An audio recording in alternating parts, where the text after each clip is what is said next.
तर जय बाळूमामा मित्रांनो, पालखी क्रमांक 17 कारभारी लोहदादा लेंगरे. तर आज आपल्या 17 नंबर पालखीमध्ये किरण भाऊ मेंढी माऊलीच्या सेवेमध्ये आलेत.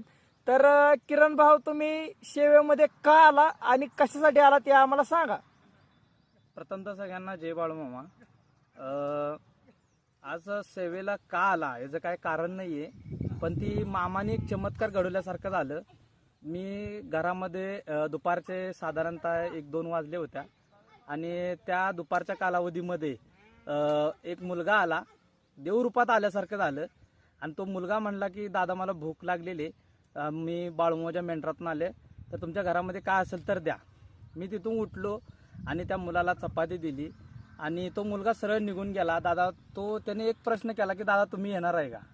मी तिथून शर्ट घातला आणि जी सेवेमध्ये गेलो, तिथून जी सेवा रुजू झाली, तिथून माझं घरी जाण्याचं मनही झालं नाही. म्हणून मी एक तसंच मी सेवेमध्ये गेलो. आणि सगळ्यात महत्त्वाचा सगळ्यांना प्रश्न पडला असेल, बाळूमामा हा कोण आहे. तर बाळूमामा हा एक महादेवाचा साक्षात अवतार आहे. आणि तर ऐकलं का ह्यांचा अनुभव आणि ह्यांना जे घडलं यांच्यासोबत ते त्यांनी आपल्याला सांगितलंय. म्हणजे एवढा बाळूमामा सत्वाचा आहे आणि खरा आहे.